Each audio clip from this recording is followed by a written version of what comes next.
Hello, it's 30th of September 2018, and this is episode 79 of Scavengers Hoard, a Star Wars podcast. I'm Rachel. And I'm Kirsty. Next week, Scavengers Hoard is actually coming up for its 2-year anniversary. Can you believe that, Kirsty? Not really, because if I think about how many hours that means we've been talking about Star Wars for, we probably have a bit of a problem.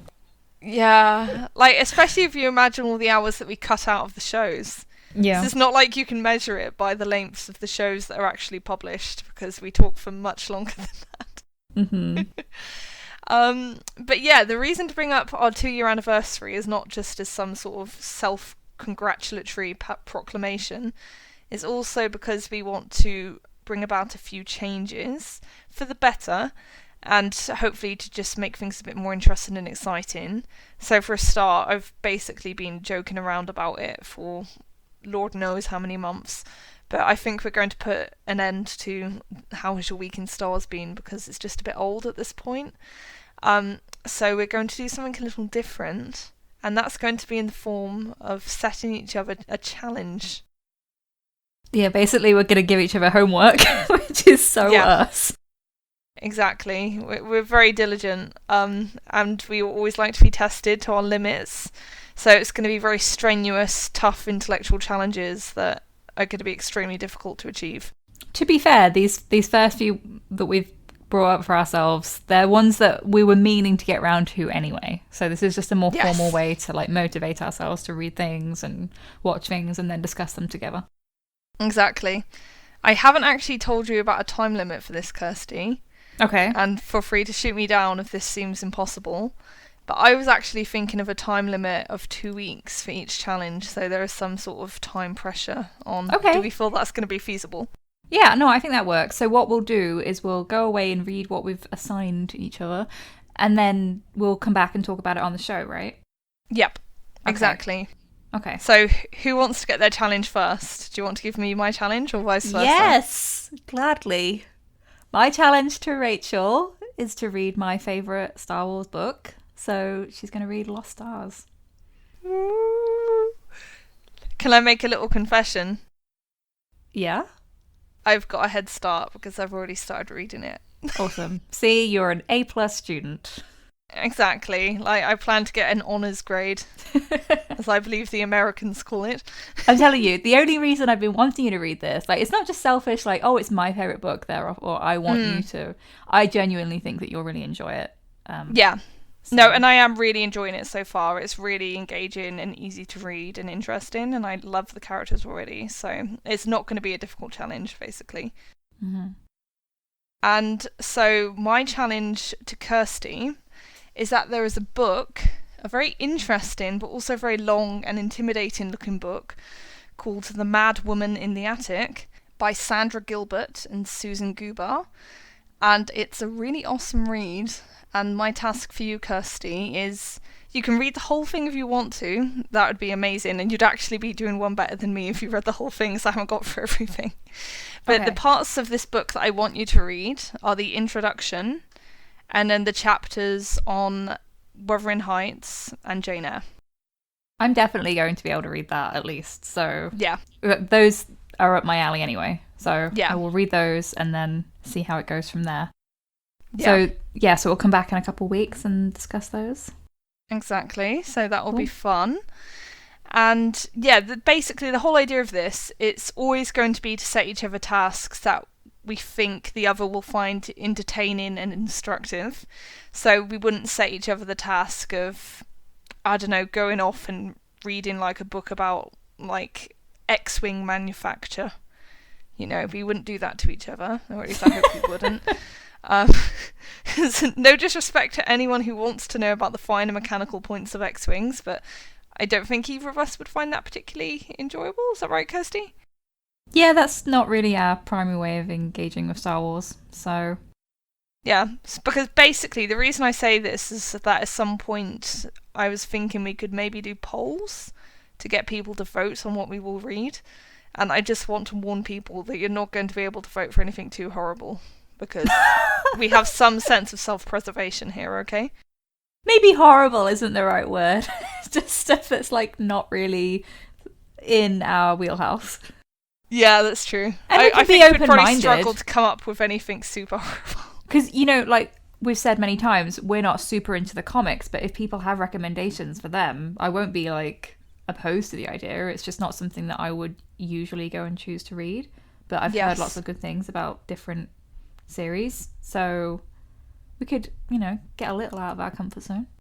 Yeah, no, exactly, because it shouldn't just be about reading things that we were going to read anyway. It will be nice to be challenged and go out and find new pastures. And just so it's clear to people, the reason why I'm asking Kirsty to read The Mad Woman in the Attic, or at least certain chapters of it, is because it's relevant to the sort of literary analysis that we like to do of the whole Rachael thing.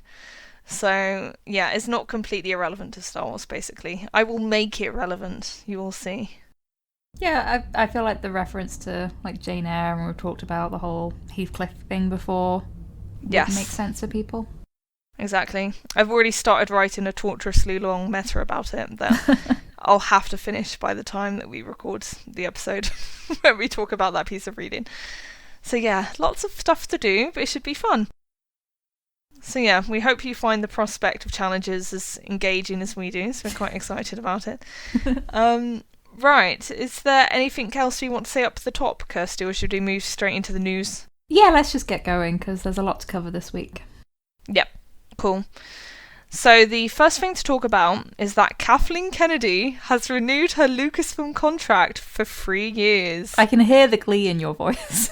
Yeah, I'm very pleased. I literally saw it pop up on my Twitter feed and I was just like, yes! Yes! I was so pleased. It was such a nice feeling. So basically this story broke exclusively in The Hollywood Reporter and they wrote a very long piece about it. I won't read out the whole piece just because a lot of it is just like a summary of what's happened with Kennedy's governorship of Lucasfilm so far, and basically stuff I imagine people will already be broadly familiar with. So the crux of it is that Kathleen Kennedy has been signed for 3 more years, so that takes her through to 2021. And then the new parts of the article, or at least the parts that strike me as the most new and the most interesting, are: the only Star Wars film currently underway is Episode 9, currently shooting in London, and due for release December 20th, 2019. Sources tell The Hollywood Reporter that Episode 9 will be the last of the chapter installments, with Disney planning on touting it as a selling point in the promotion campaign for the film in the year leading up to its release. Lucasfilm is developing future projects from Game of Thrones creators David Benioff and D.B. Weiss, as well as a potential trilogy from Rian Johnson, the filmmaker behind Last Jedi. Johnson, however, is currently prepping to shoot a detective thriller that is to star Daniel Craig. Sources say that the near future of Star Wars lies in television, with Kennedy-led Lucasfilm planning on expanding the universe with new characters in that medium. The shows at this stage include a live-action series run by Jon Favreau, which is currently casting, and the animated Star Wars The Clone Wars, both of which will air on Disney's Untitled streaming service, which is set to launch in the second half of 2019. Meanwhile, another animated series, Star Wars Resistance, premieres this month on the Disney Channel. There's some factual errors going on in terms of Resistance, because it's airing on Disney XD, is that right, Kirsty? Yeah. Yeah, and it's not airing in September, it's airing in October, but it's a long piece, there's always going to be mistakes. And the streaming service does have a name now, I think it's called Disney Play. But right. Other than that, they've got the gist. Yeah, exactly. It's nothing that like impedes understanding of what's going on. So yeah, anyway, with that out of the way, how do you feel about this, Kirsty? I'll be honest, this really endeared itself to my petty side, because immediately I was thinking of all those silly YouTube channels that have been fueling these rumours about Kathleen Kennedy being fired. Yes. I'm not sure how it started, because I don't follow those videos closely, for obvious reasons. I just hear about them via social media. But apparently there was a strong rumour that she was going to be fired in September for some reason. Yeah. I don't know where it came from or how it got traction, but this obviously nips that in the bud. I do think that September was when her prior contract was running out. But that's not how firing someone works. It wouldn't be like, oh, we're going to wait. Oh, never mind. I agree with you. It's stupid, but I think that was the reasoning they were basing it on, which again emphasises that it's stupid. I'm making the mistake of trying to appeal with logic. Yeah, no, that won't work, Kirsty.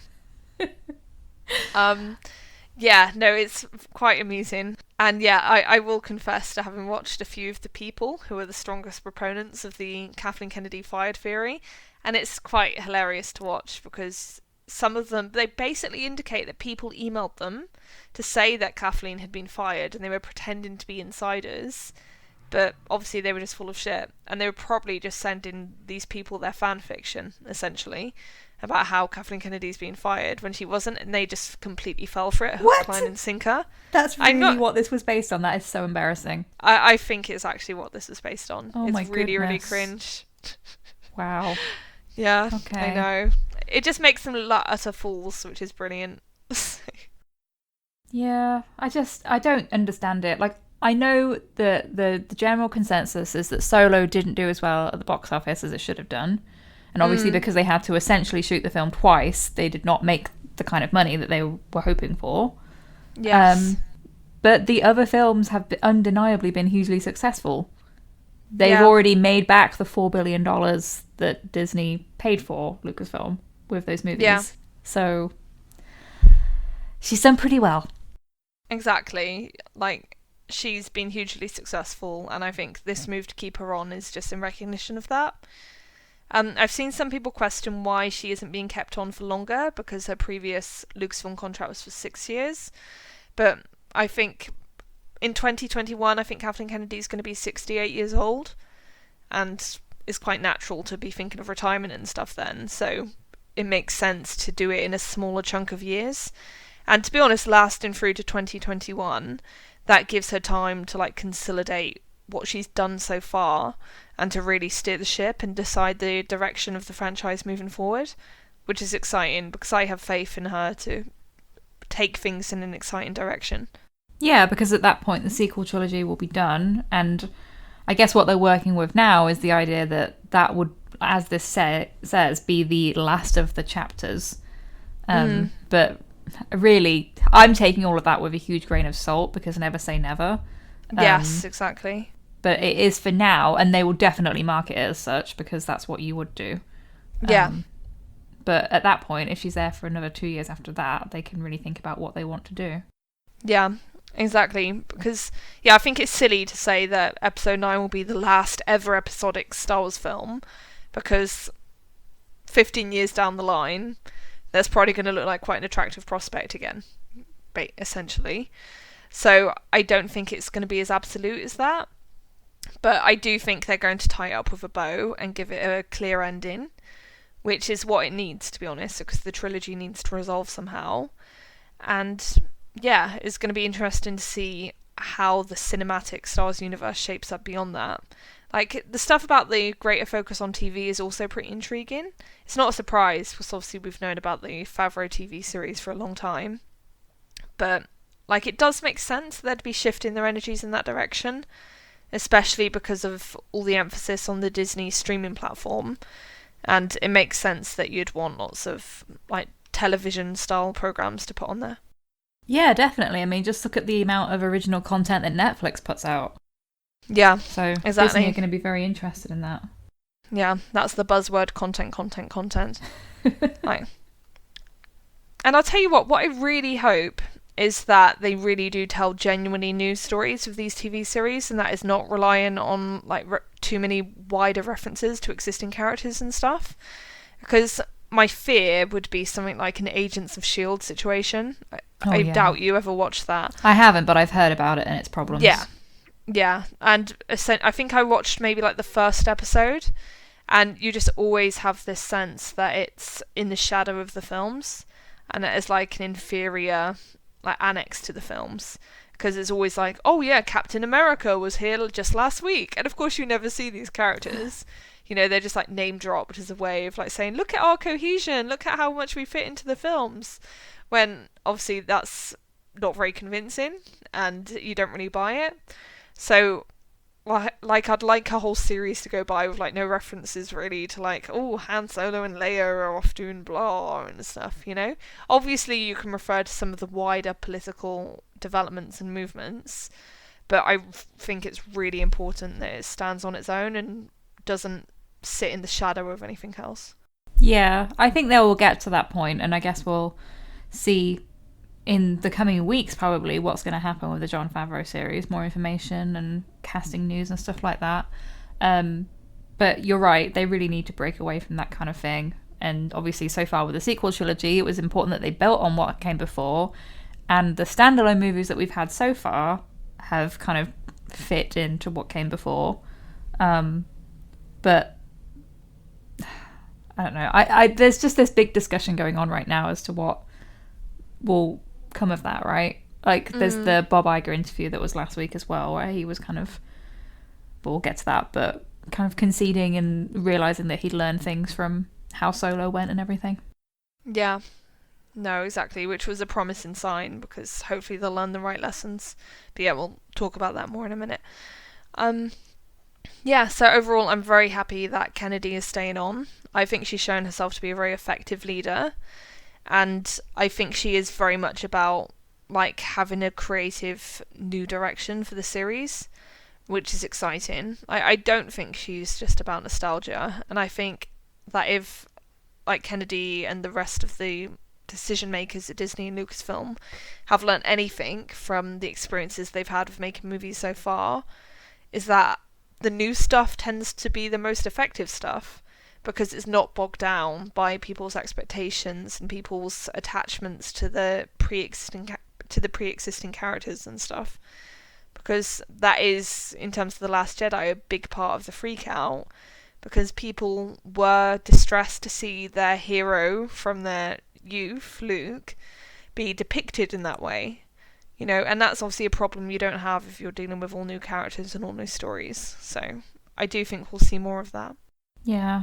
And we've talked ad nauseum about The Last Jedi and why people were uncomfortable with what it depicted, but I think it is so important to reiterate that it's the second chapter of a story. Like, Luke will not be that way in the third one. He found his peace and purpose. Yeah. So, yeah. People just have to be patient. Exactly. All will come out in the wash, so it'll be fine.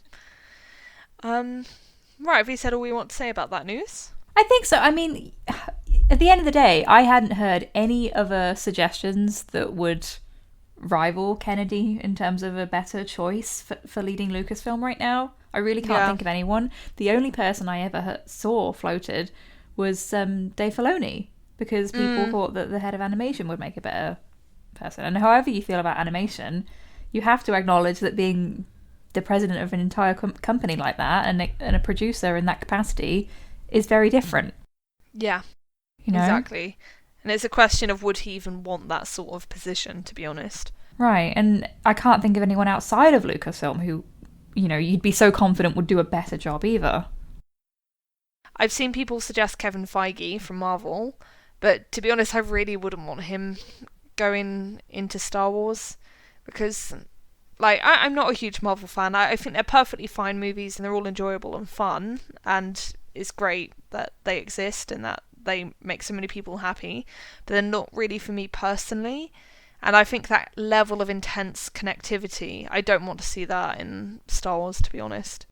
I mean, I don't keep up with him. Has he said that he wants to leave Marvel? Like, is there a reason why that would be a thing that happened? I think he's been there for a very long time. I think over 10 years now. Okay. So I think some people are like extrapolating that he might want to move on and do other things, which is fair enough. And he has historically said that he's a huge Star Wars fan.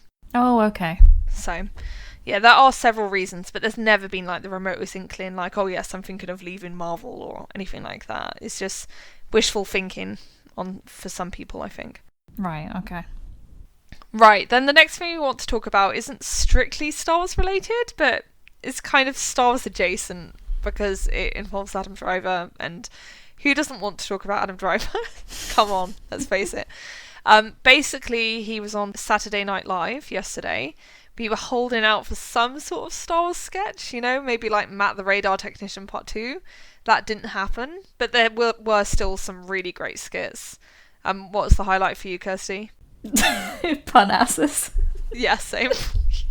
It's basically no contest. I like asked the question, but it's sort of a moot point because you're obviously going to say that. He was great in all of them, I thought. Yeah, he was. But that sketch was just exceptional. Just the commitment. It was great. Yeah.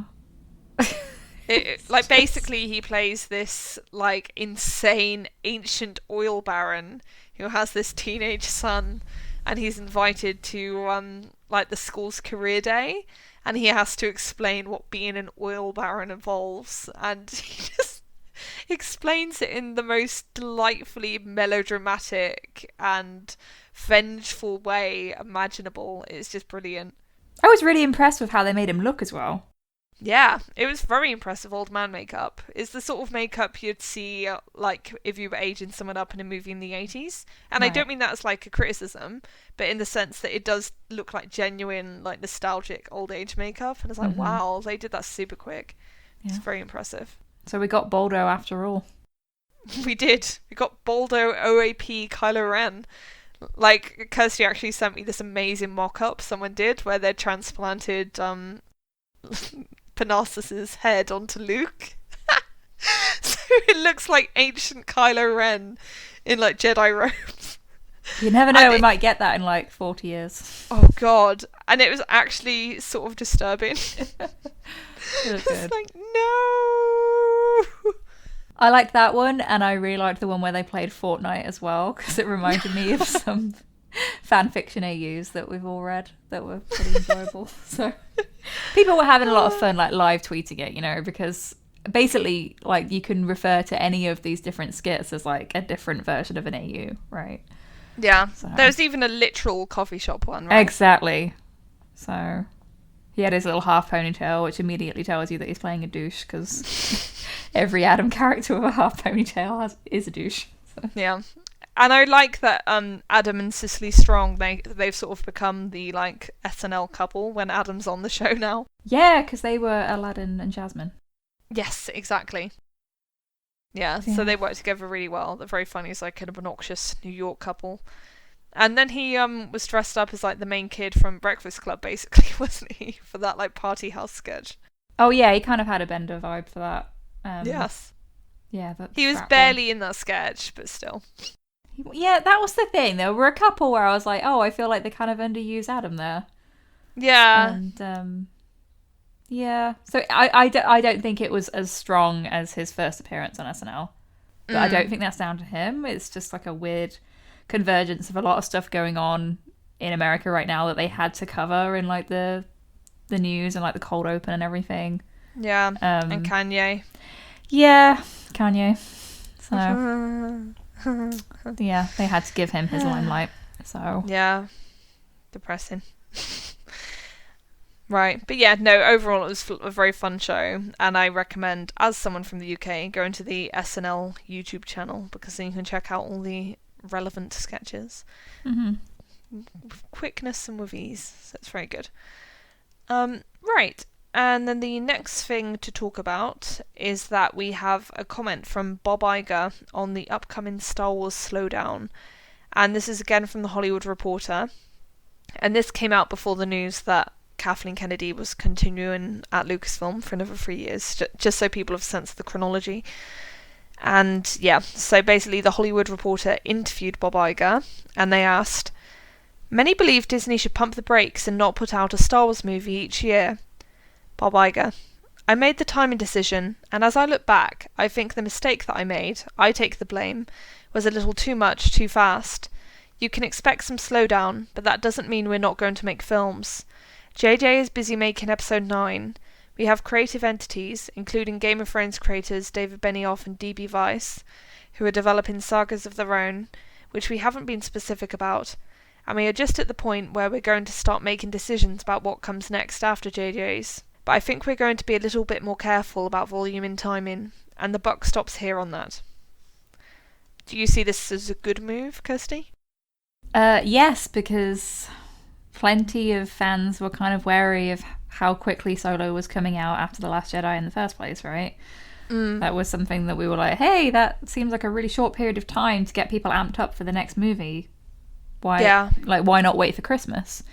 Yeah. And in general, they've put out a lot of movies in a really short space of time. And I get why, because they want to make money for their shareholders. Yeah.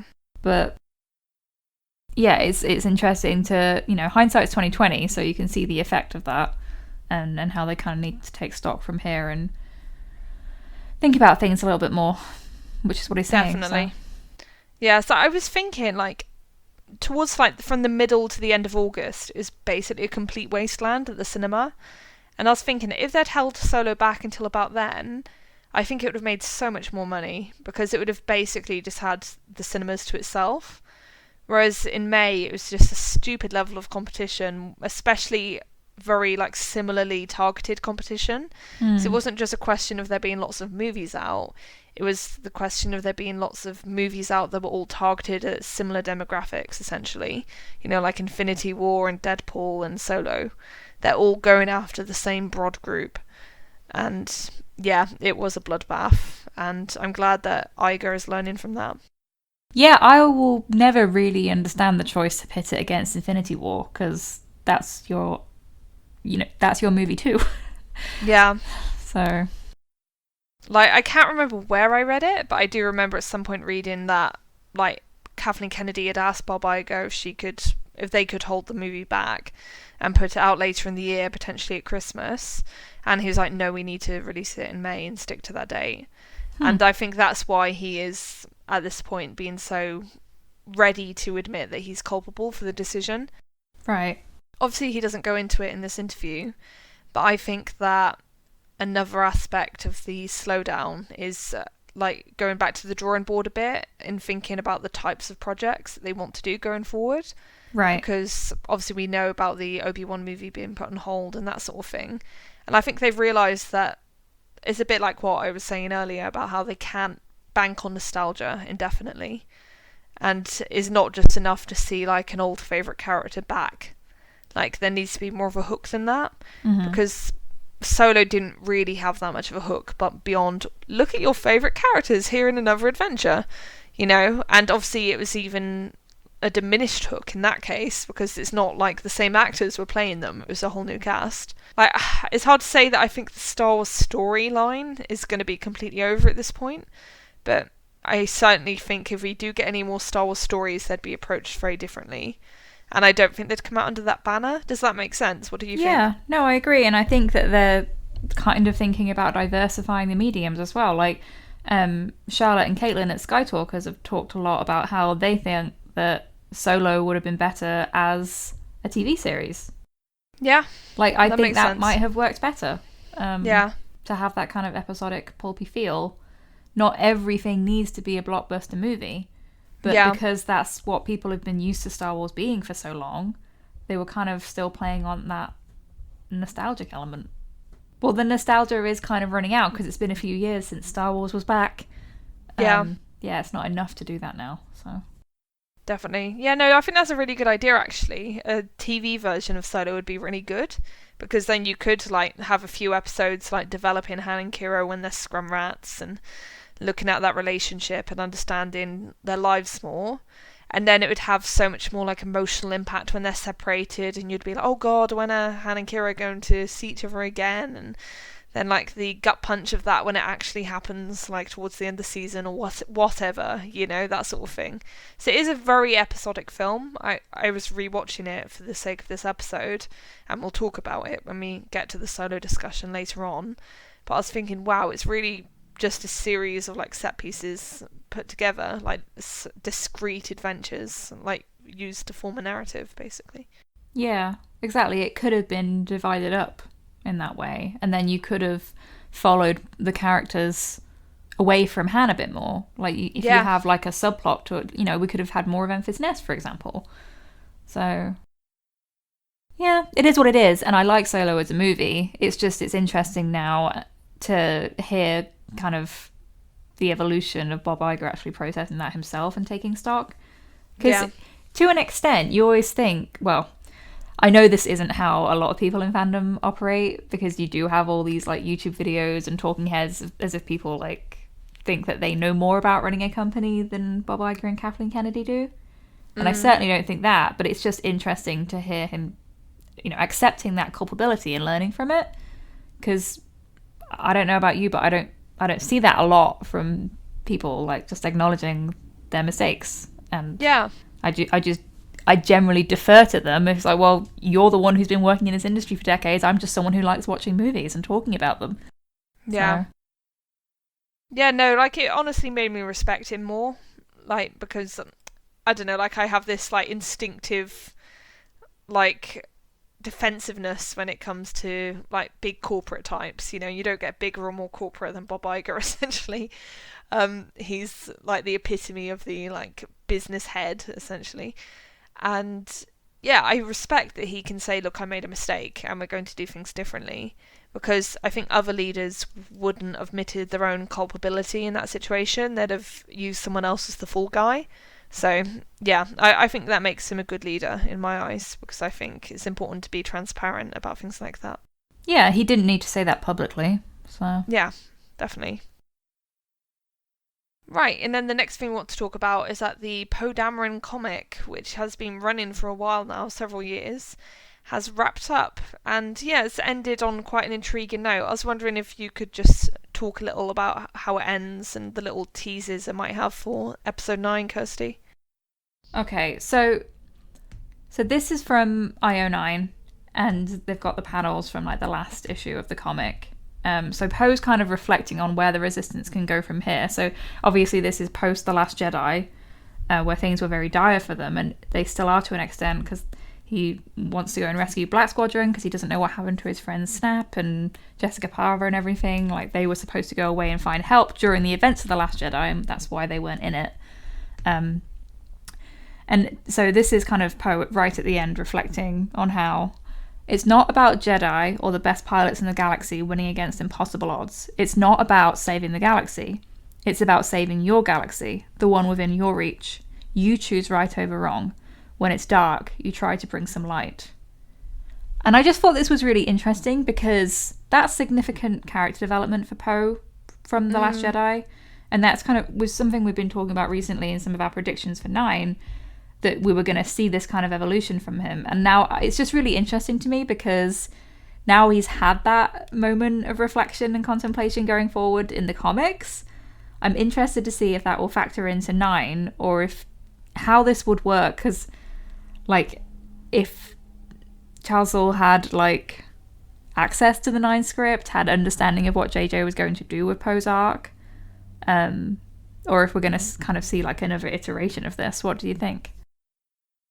Because this seems like a very mature Poe to me. Yeah, no, it is. It's definitely someone who's learned his lessons. And it seems to me like quite a similar sentiment to what Rose says in The Last Jedi. Like the thing we've said a million times about saving what you love.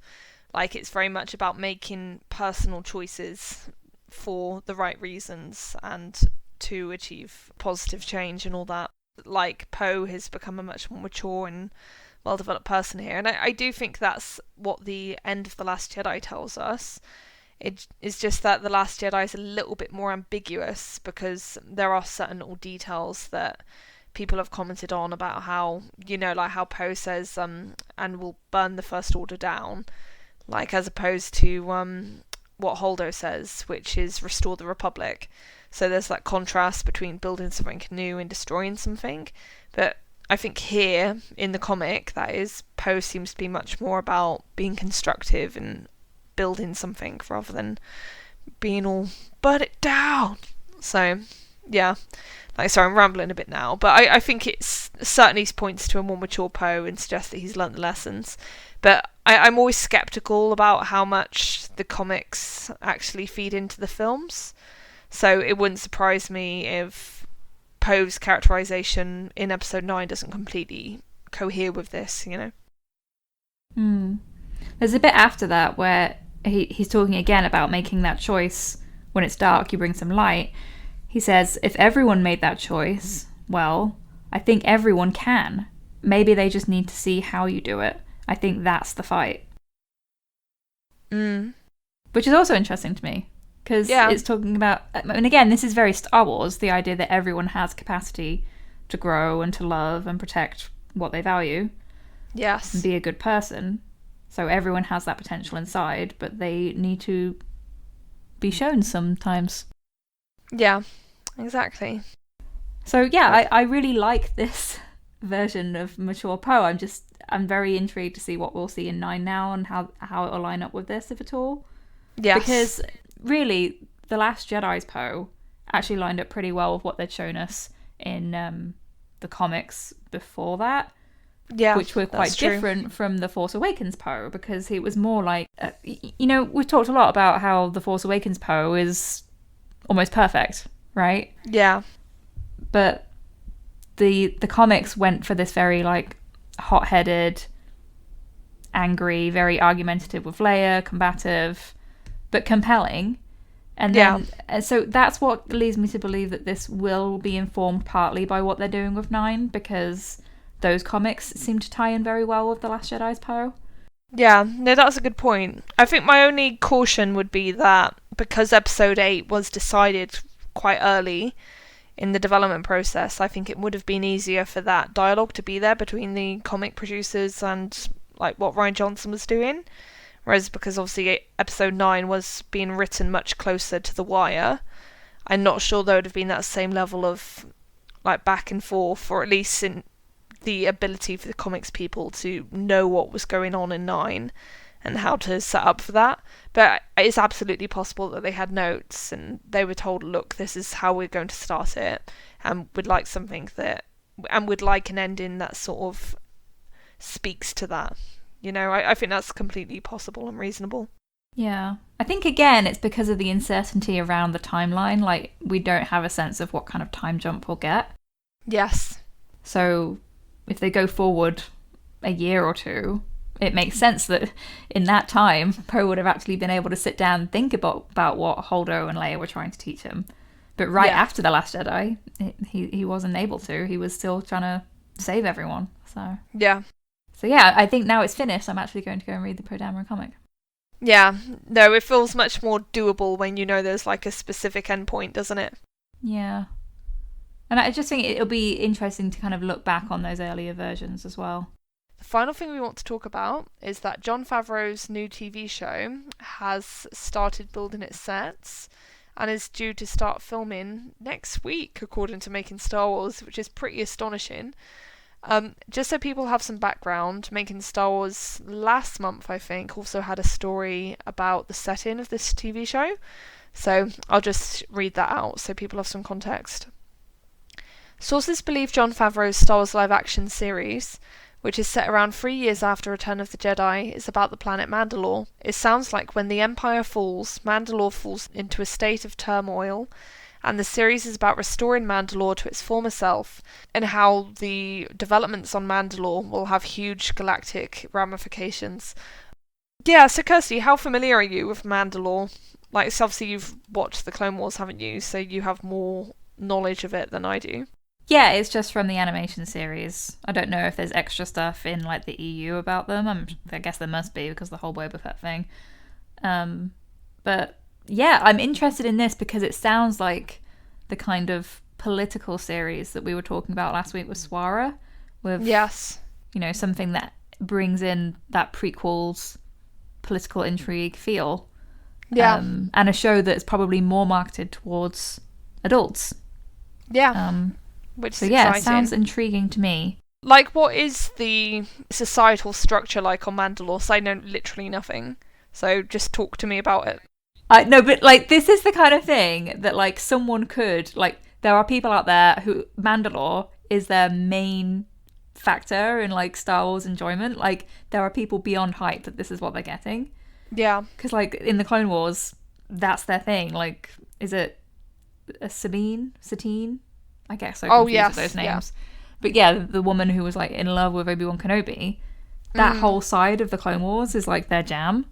Right. And like you get all those people who do like the cosplay for Mandalore and stuff, like the big armor and it's just like I think it's okay, but I've got to admit that when I heard that this was like the main aspect of that show, I was like, oh, okay. Right. Yeah. Do you know what I mean? So, like, I don't get it. Like, it's not like a whole society where everyone wears that armor, is it? That's the battle armor that they wear, but obviously people don't just walk around like that in their daily lives. Like, some people will, depending on what they do with their lives. Okay, right. But, like, the character of Satine, Mm-hmm. she's wearing very ostentatious, like, more like Padme, you know? Right, okay. That makes sense. It's not like you have, like, little toddlers in their own little Boba Fett armor.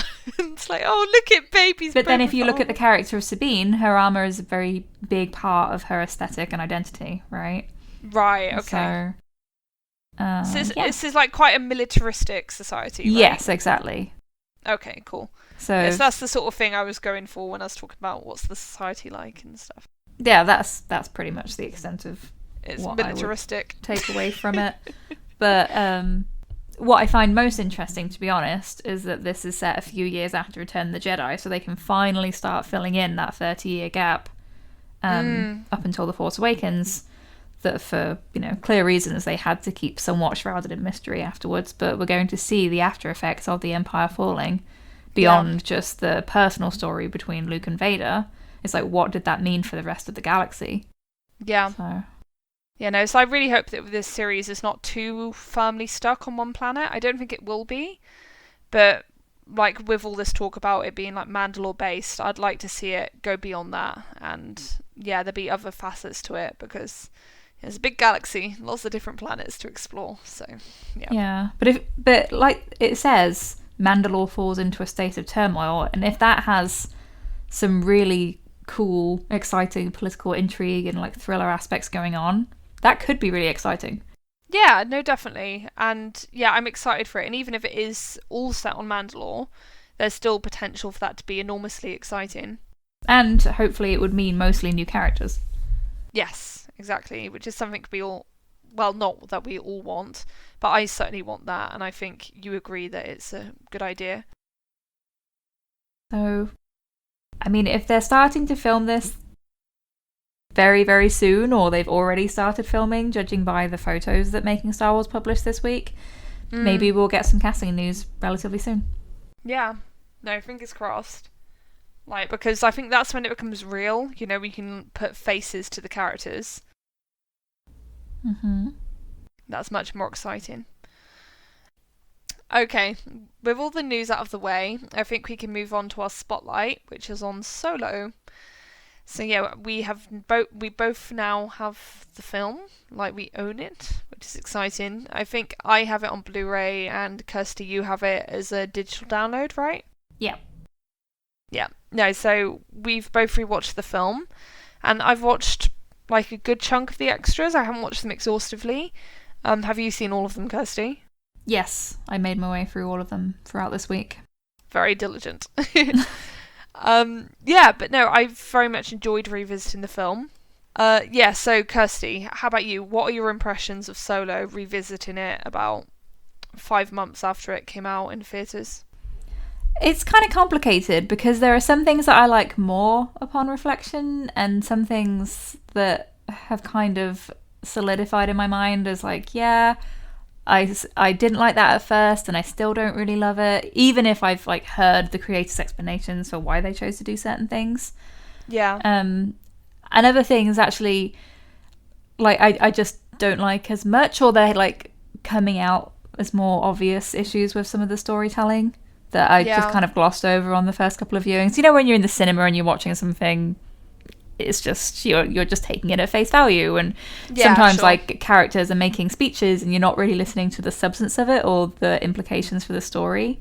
Yeah. So one example is when Enfys Nest is talking about the history of Crimson Dawn, the crime syndicate, being responsible for all of this turmoil that's happening, and it's like, oh, of course it would be them because they're criminals. And they're the people that Hannah's been working with all this time. I can't even talk about it without getting confused because it seems such a odd reveal to me. Yeah. Do you know what I mean? Like, and I was tweeting about it the other day, and someone was like, "Oh, it's not really supposed to be a reveal for us. It's a reveal for Han, which kind of exposes his naivety, and it also has implications for Kira's character because these are the people that she's been working with all this time, so you really get a sense for how deep in it she is. But that's all stuff that we knew, so it still falls a little flat to me. Yeah. I really like Enfys as a character, but a lot of that exposition from her, I'm just not quite sure what its purpose is. Yeah, like, I found that actually when I was revisiting it, because I did enjoy going back to the film, but it's very much a type of film that you revisit it, and you're really conscious of how much of it is explanation, like explanation upon explanation upon explanation. And it becomes a little bit tiresome, to be honest, at certain points. And yeah, like, there's also a question of, like, how well it works dramatically, because you're right, the idea of that reveal, and, like, yeah, you can technically explain that as, well, Han didn't know that, but that doesn't really, like, make it that much better, you know, like, because there's, like, a limit to how much you can say about, oh, it's only meant to operate in this way, as I think you also need to look at it for how effective is it for the audience. Like, another example I think of is when it turns out that Beckett betrayed Han at the end. I know. Like, that who else would it have been? Exactly. It's so blatantly obvious that that's going to happen, but the way the music's used and the way the characters respond and the way it's all framed, you kind of get the impression that you're meant to be like, whoa, what a huge shocking reveal. And it just makes you think, well, it made me think, like, God, did the filmmakers think I'm stupid? Like, because you just feel a bit patronised, you know? It's just like, well, obviously it was going to be Beckett. Come on. Mm. The other thing, sorry to bring it back to Enfys again, but the whole idea that it's somehow a reveal that under the mask there's this amazing, strong, intelligent, beautiful young woman. Yeah. It's like, well, why not? Yeah. So, depending on my mood, I can find that quite endearing. Yeah. It's like, oh, you really thought that was going to be like this amazing subversive thing, but it's 2018. I actually don't find that very subversive, especially with Star Wars. Come on. Yeah. We have these amazing female characters. It's not like, you know, Padme was running a whole planet when she was 14. Yeah. Look at Leia. I mean, I don't know. So it's a kind of story that I'm finding. I can watch it, and repeat viewings do have value because it's still entertaining in its own way. Like, there are parts of it that are just really fun to watch, and the performances are fantastic. But I'm almost becoming increasingly unwilling to, like, look too closely at the mechanics of the story. Yeah. Because things start to crumble for me a little bit, and I don't want that to happen. Yeah. No, it's like, it is still a fun film, and I don't think that goes away upon a rewatch, but a rewatch definitely does, like, make you, like, question the soundness of the narrative construction, shall we say. Which I feel like is a bit of a euphemism, but yeah, it's just how it is. Like, you look at it and you're a bit like, it's just a bit creaky. And yet it just fills me, like, with this fresh, like, amazement that before the film came out, people were saying, oh, it's the best Star Wars script ever written. And it's like, what? Oh, who said that again? Oh, I'm trying to remember. It was, I think it was maybe one of the concept artists. Huh. Yeah, it was one of the concept artists. He worked on the prequels and the sequel trilogy. And he said he'd got a hold of the script somehow, and he was really impressed and everything. And yeah, like, so I really doubt the script changed that much, because obviously the whole premise of getting rid of Lord and Miller was that they weren't following the script. So I don't think it's a case of, oh, there was this brilliant script, but it was never realised. Because we know that ultimately the script writers of Solo had the greatest power as the creative forces behind it. Because they certainly superseded the directors. But yeah, it doesn't change. Yeah, it's interesting to me because, I mean, you know, from the start, it made sense for Lawrence Kasdan to be writing Han Solo. Yeah. Because everyone always says he's the person who understands that character better than anyone. And I do think they did a good job with Han as a character. It's just the actual story. Yes. Just falls a little flat. Yeah. But that's on repeat viewings for me. So I'm just not sure about it in terms of, like, staying power. and where I would fit it into the saga in terms of whether it's one of my favorite movies or not. I think it's just how much it adds to my understanding of Han, because everything's pretty much in line with what I already felt like I knew about Han. It's not groundbreaking for me. Yeah. Well, I think that's another issue of it, and I feel bad to just go on about the issues. We'll talk about the things we really liked and that we appreciated more upon revisiting it in a minute. But yeah, like, you really do feel that, like, the Kasdans felt like there was this need to go back and, like, add background to certain things in the original trilogy, and to, like, give that greater context and to fill in the gaps to a certain extent. Like the whole thing with L3 becoming part of the Falcon, and then like how that ties into the moment in Empire Strikes Back where is it C-3PO comments on the ship having a personality and being a bit awkward and stuff? Yeah, like that sort of thing. That's the sort of thing where you did not need to explain that as, well, it has this developed robot consciousness inside it, but you can tell that's probably how they were working. And I think especially Jon Kasdan, because he is such a Star Wars nerd, I think there was a certain degree of backward engineering going on, and I don't think that's the best way to construct a film.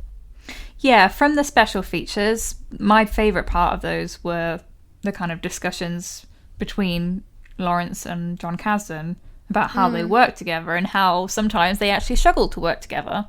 Right, yeah. Because for Lawrence Kasdan, the focus was very clearly from the beginning Han Solo. He loves that character. He's always talked about how much he loves that character and why he just fits into this cinematic history of that archetype for him, who he's always found appealing, because they show these excerpts from his 1993 interview where he's talking about, there are no simple heroes and villains for me. I'm interested in how you can act very well in one day and very badly the next. So the Han Solo is his guy. Yeah. And for his son, it's more about the Star Wars world in general, it seems like. He's very invested in the lore and those background details that wouldn't really concern Lawrence Kasdan. Yes. And, when you're looking at like how Lawrence Kasdan and George Lucas would talk about Star Wars, it's in very broad strokes about the broad themes and the archetypes of the characters and what they're supposed to teach the people watching the movies. Whereas for some fans and some people like Jon Kasdan, it would be those details that are key. Yeah. So it's good in a way that they work together to flesh out the story, because then you have these very different perspectives. Yeah. But I know what side of it is more appealing for me. Yeah. And I think the where the film not fails but has its shortcomings for me personally is those aspects that just don't, they fill things into an unnecessary degree almost. Yeah. Like the whole thermal detonator thing. It's like, I don't need to know that heroic moment for Leia in the original trilogy, she actually just heard a story about Han and got that idea from him. Yeah. Because that, to me, has a knock-on effect for Leia. Yeah. And I know a lot of people, I love Kira and Han. That's a real strong point for the movie for me, and I know you feel the same way. But for some people, they actually really don't like the way that Kira and Han has a knock-on effect for his relationship with Han and Leia. So yeah, it's complicated, and everyone will feel differently. Exactly. Yeah. No, like it's such a tricky thing. But yeah, like I think those notes that Jon Kasdan released on Twitter didn't help matters, especially when it came to that sort of thing, because it really did reinforce that seemed to be the approach in a lot of the time, with the idea being that like, oh, there's this intriguing little moment in the originals, how can we riff off that, or how can we feed into that in this new story? And I understand the temptation to do that, but I still think that was an impulse that should have been restrained rather than indulged. Yeah, it's something that just seems fundamental to the enjoyment of Star Wars for a lot of fans, and now I've realised some of its creators. And that's just not why I watch movies. Yeah, that's same. not why I would be invested in learning more about a character or a particular event in time, so that I can fit it into these other movies that I also enjoy. Like, that's not the appeal for me. Yeah. It again comes back to this conversation we were having earlier about like Bob Iger and reflecting on how these new films are going to fit in with the older ones, and whether they even should, or whether they should just happen to be set in the same galaxy but in totally different timelines, totally new characters. You're not filling in this minutia. And I think that they will start to do that over time. It's just fundamentally, I think these films, or at least those aspects of it that we're talking about, the aspects that we have issue with, are written for different kinds of Star Wars fans than us. Yeah, no, that's true. I love Han, loved Kira, loved Beckett and Val, I loved Lando. So all of the broad things, you know, watching these characters was cool. I thought the performances were fantastic. It's just all of these extra little things that actually end up weighing down the story and give it this almost like sense of obligation that they have to get to this bit, and then they have to go to this bit, and then they have to see this, and we have to get a reference to that. It's like, actually, I think it might have been better if you hadn't done those things. Yeah. No, exactly. Because, I think stories, like, for me, they need to be about something bigger. And when it is inherently about the minutiae on some level, then I think that's when it falls apart. Because to talk about positives, Solo is most effective for me when it is talking about something deeper and bigger than those like little trivia moments, basically, which is like the stuff with the Han and Kira relationship. I think they could have done so much more with that, but I do think that what is included is really good, because you really buy the chemistry between those characters and you really feel that pain when they're separated at the end. Mm-hmm. And I think that the way that relationship was used and developed, the idea of these people who cared for each other so strongly, but then because they were separated at that crucial point, and they both went on very different paths in their lives, and they can't let them, and Kira can't let them be together. Like, that's a really interesting premise for a story, because she's the one with all the control in that relationship, basically, which I really like.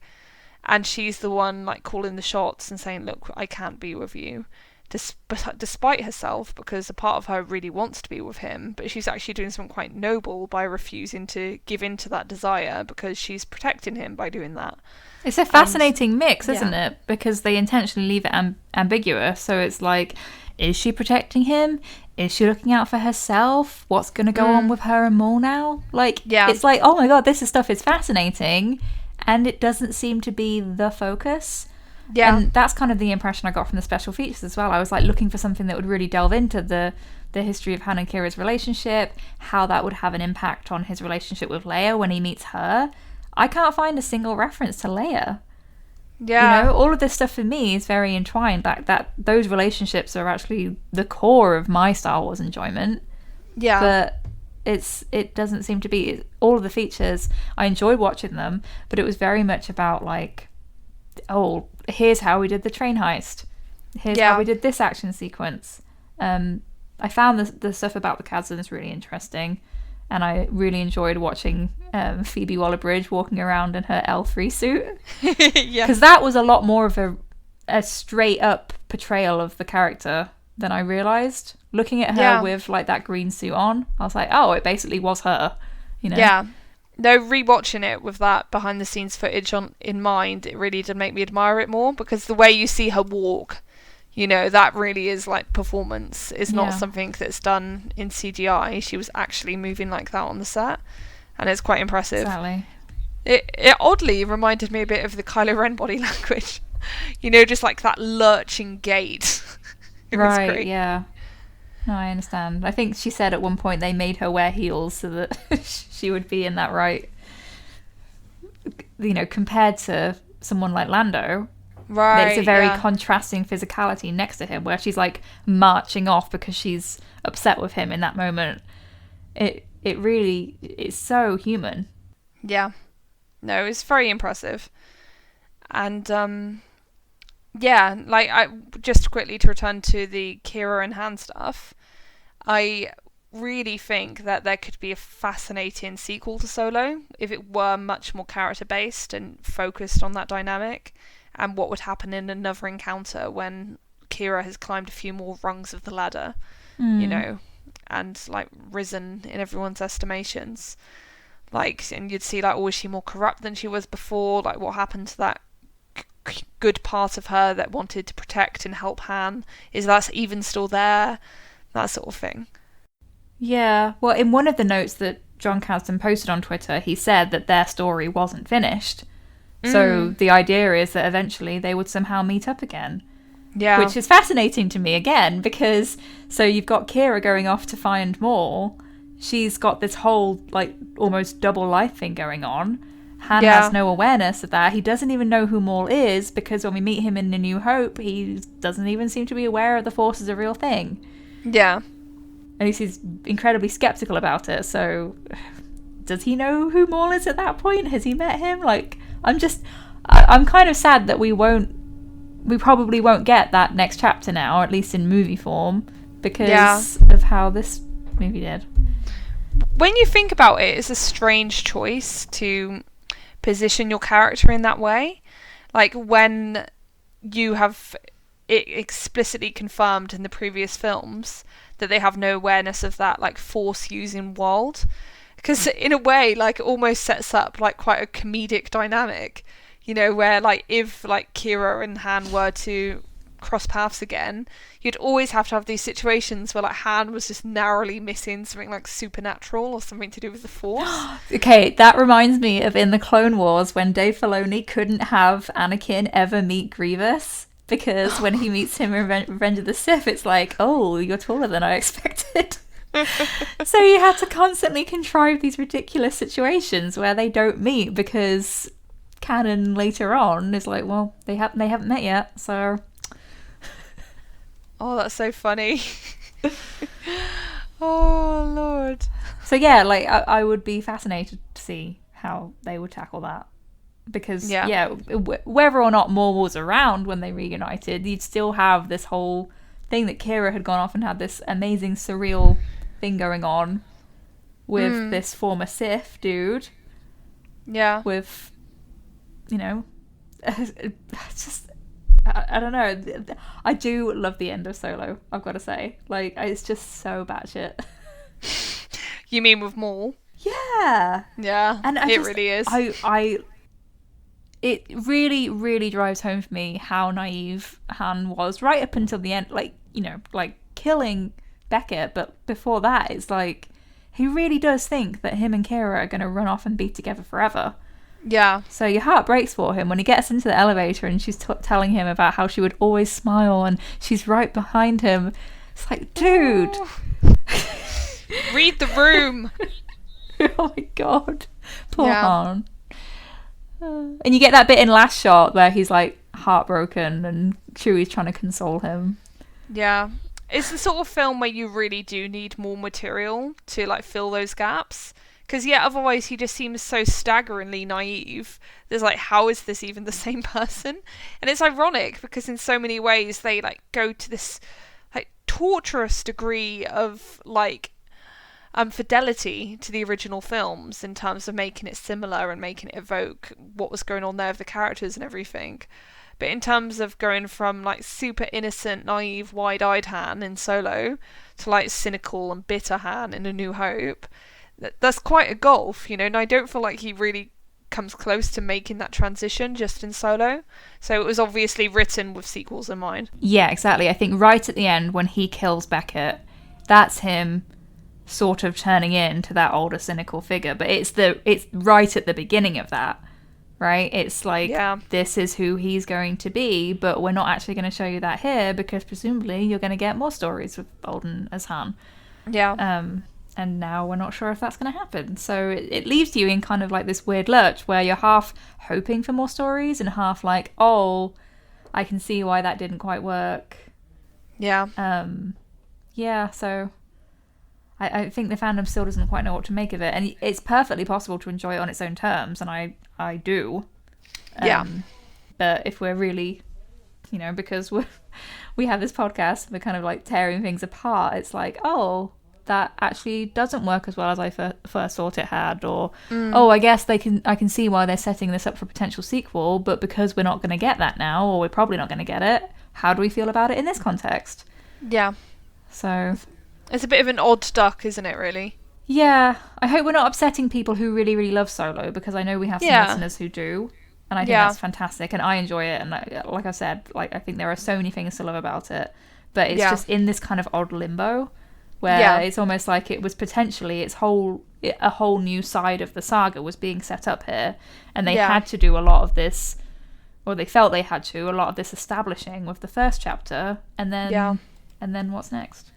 If anything. So it's sort of like if you only had, like, just forgetting the books for a minute, if you only had Harry Potter and the Philosopher's Stone, the first film, you know, like at that point you get like the barest foundations of the story, and you get the characters at a very early point in their journeys. But then, like, if you just have that in isolation rather than that film as the first step in this 7-part series, you have such a radically different understanding of the story that's being told. That is just a completely different thing. It's really interesting. Yeah. It's all about that context. But yeah, like, I don't think we're trashing it. Like, and like you, I enjoy it, and I do think it's a decent film. I don't love it, and I won't say I do. But that's not to diminish anyone else's enjoyment of it. And I think it had lots of really great elements, even at the same time as there were things that maybe frustrated me a little. Yeah. I mean, I think a real strength of the movie is the Beckett and Han relationship, to be honest. And I think that's what Lawrence Kasdan and his son really brought to it in terms of their strength working together. Yeah. That father and son dynamic. And it had me thinking a lot again about the father and son scene in The Force Awakens between Kylo and Han, because they wrote that together too. Yeah. And Lawrence Kasdan has said over and over that he feels that this saga is about father and son and that intergenerational conflict, and how their dynamic as they were writing the story kind of embodied that too, with some element of creative tension. Yeah. So that to me is super interesting. Yeah, no, definitely, because like, I think Star Wars is such like a heightened version of all these actual dynamics that we can all relate to. Even go back to the original trilogy, it's like, my dad is the Dark Lord of the galaxy. Like, that in itself is not a realistic scenario. But the idea of having a father that you never knew, and having that father that you never knew turn out to be someone who horrifies you and who you instinctively reject, and then you have to go on this journey to actually accept them and want to help them. Talking about it in those terms, suddenly it becomes something that you can understand on a very human, grounded level, you know? And I think that that's the sort of thing that the Kasdans probably wanted to bring to the dynamics they were writing, whether it was Han and Kylo or Han and Beckett. Exactly. I mean, Ron Howard is talking in the special features about that, and he says, I think Jon feels a lot of the pressure and drive to define himself, and we really made the story connect as young, kind of rebellious guy struggling to define himself. Now, certainly Larry can understand that too and be interested in that, but a lot of it comes from Jon. And I just think you can see a lot of that in the story, and that's really what I value. I just wish we'd got more of that in terms of, okay, well, how do you feel about Han and Kira? Like, what role does she serve in contrast to his relationships later in life? Yeah. So I do think she was clearly quite a carefully crafted character. She wasn't like a throwaway character at all. And they obviously had plans for her. Like, I almost wonder if the reason why they don't go into that is because there are plans to, like, at least do like books or comics or something, and they just don't want to go there. But you'd still think they could at least talk about the inception of the character and what the thinking was. Yeah, because there's been concept art of, you know, how they'd originally conceived of Kira as potentially like an alien creature. So she wouldn't have been human, but she'd have been humanoid and still presumably like had this romantic element with Han. And to some extent this weird quasi-sexual, I don't know how to describe it, weird dynamic with Voss. Leaning into your shipping. Oh, sorry, I thought you were talking about Maul. No. Voss, I mean. Like, just okay, the way Voss, he has this sense of ownership around her, and like how he's kind of playing these games with her when he sends him off to work with them, but it's threatening her too, so... Yeah, so I thought we could probably have a little chat about the deleted scenes before wrapping things up. So yeah, which one out of all the deleted scenes stood out to you the most? Which one did you enjoy and would have liked to have seen included in the movie in an ideal world? I actually really liked the one with Han and Kira where they hid in the eel bucket. Same. That would be my choice. I loved it. Yeah, it was just really sweet. And I'm always here for more of those romantic interactions. And it was just very charming and a good way of quickly setting... I love their relationship at the beginning of the movie before they get separated. So it would have just been cool to see more of that. I understand why it's not there. They have to keep it fast-paced and everything. But I was surprised by how well it worked as a scene. Yeah. Exactly. And it was just like a delightful little touch. Like, it wasn't crucial to the character development or anything, but it really did make you buy into that relationship and how much they care about each other and how they feel about each other. And there's that wonderful little allusion to like a thigh contact moment. Yeah, it's like, oh, did you just squeeze my thigh? No. Foreshadowing. Yes, exactly. It's poetry, it rhymes. Yeah. My least favourite deleted scene, and I was not expecting it to be because I hadn't thought about it enough. So, I had heard and seen gifs of Han and Chewie having the snowball fight, and I was like, oh, that's really cute, you know? More Han and Chewie sweetness. But then when I was actually watching the deleted scene, I was like, wait a minute, is this supposed to be just after Val and Rio died? That seems wrong. I did watch it and I was like, what even is this? Jesus. Like that's like a case where you watch it and you're really glad it was cut. Yeah, the tone would have been super jarring and almost disrespectful considering what Beckett is going through at that time.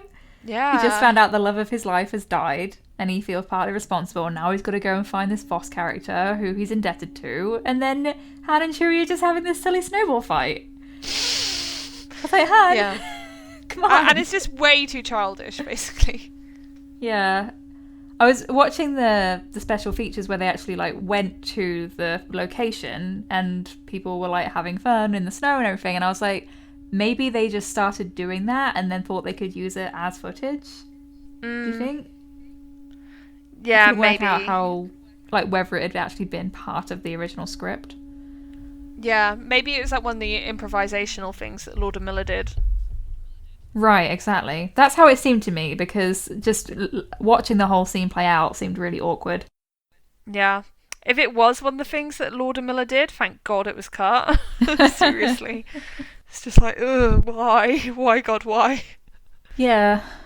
Other than that, there were just some extra character details that I would have liked to have seen in the movie, but ultimately it doesn't change too much. Like when Han gets to Voss's yacht and he's eating some food and like gets the noodles on his shirt and stuff.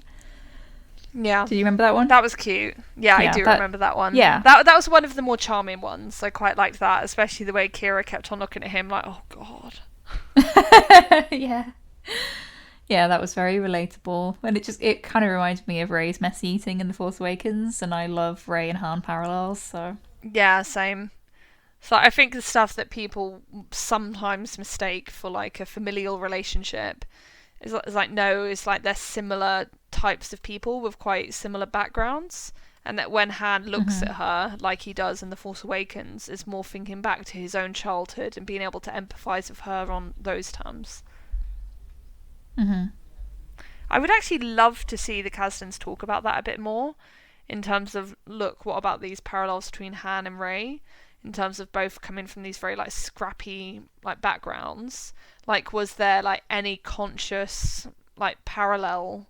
What did you consciously parallel what was going on with Han in his early years when you were writing Rey, and how Han interacted with her in The Force Awakens? Although I guess that's the sort of conversation they might not be able to have. Well, yeah, because then you've got the contrast in their relationships with like Ben and Leia, right? Who you can argue come from quite privileged backgrounds. And yeah. I think Adam Driver's spoken before about how Kylo is pretty conscious of his privilege and the fact that he's perceived as royalty. Yeah. So yeah, that would be interesting, but again, it's the kind of thing that they might not spell out until after episode 9. Yeah. God, I could not give enough money for like a tell-all book that goes into detail about all of these things in terms of the crafting of the sequel trilogy. I would love it so much.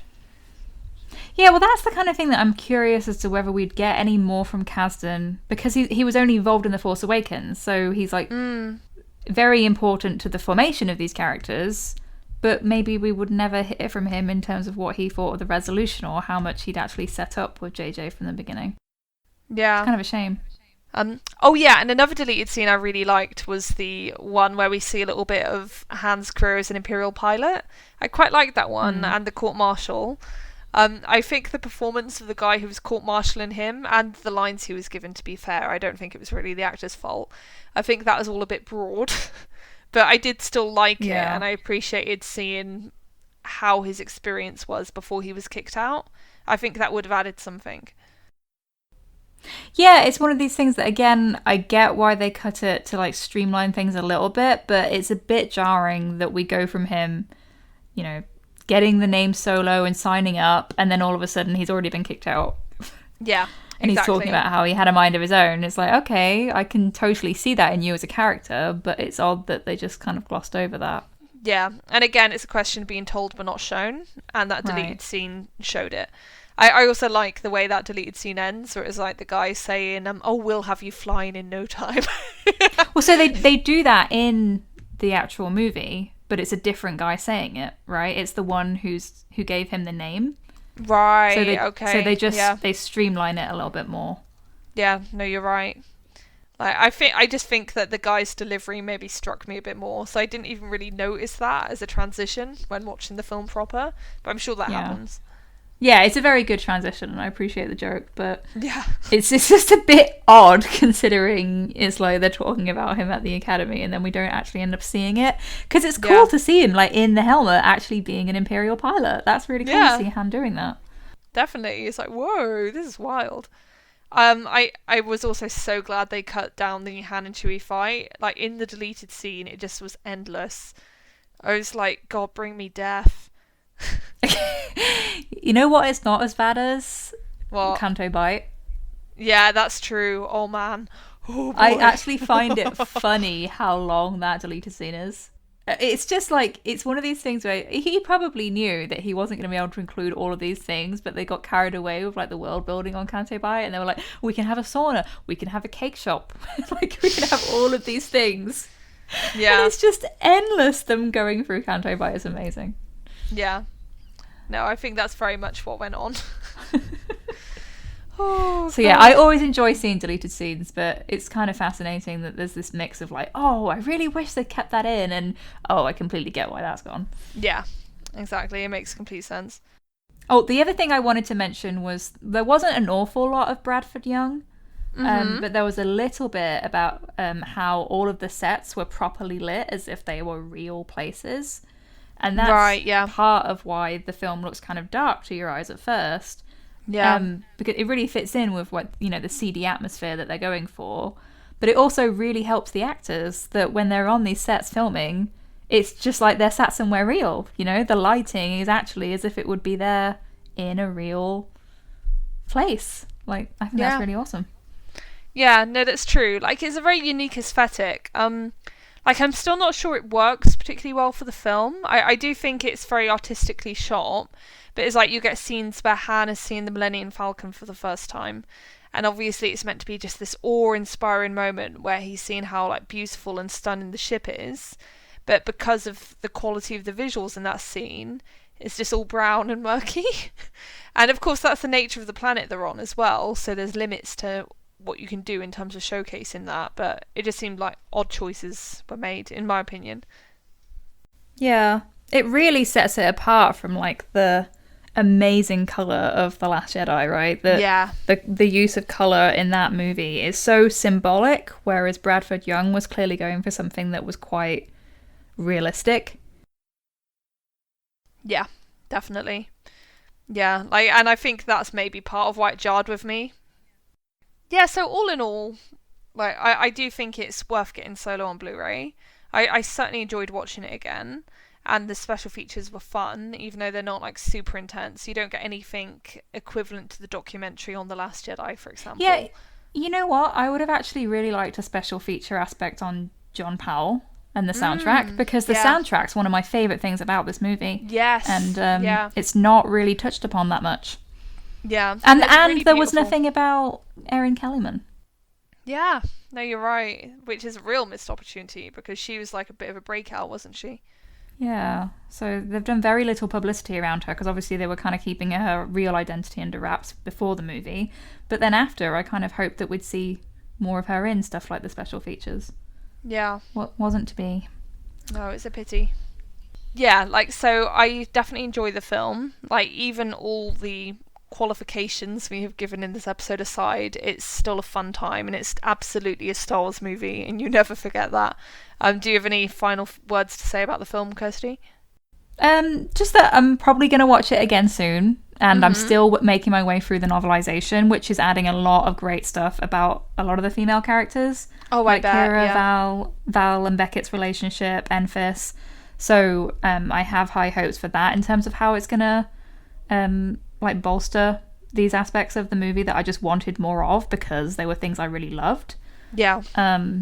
So yeah, we'll come back to that soon. Do you have plans to read the novelization? I'd like to say yes, but I don't want to commit to it right now. Let's see how I get on with Lost Stars, and then maybe we can consider that as the next challenge for me. Okay. You could also try an audiobook. Yes, no, I could. Yeah, oh, so many options in this modern world. I know. What is we were this? talking earlier about how we just kind of get overwhelmed with the amount of stuff that we're meant to, well, not meant to, but we put on ourselves as like, oh, I really want to watch this show and I want to read this book, and it's just like there's endless amounts of entertainment. It can be overwhelming. Yeah, exactly. You also have to live your life. Yeah, no, we need to make space for non-Star Wars stuff, just sometimes. Right, with that said, I think that brings us to the end of this episode. Yeah, so we hope you enjoyed listening to our little return to Solo, and we hope that you will join us again next time. In the meantime, you can find me, Rachel, at Star Wars Nonsense on Tumblr and at Journal of the Star Wars on WordPress. Where can people find you, Kirsty? I'm Bastila Bay on Tumblr and Scavengers Horde on Twitter. Thank you so much for listening, and until next time, bye! Bye!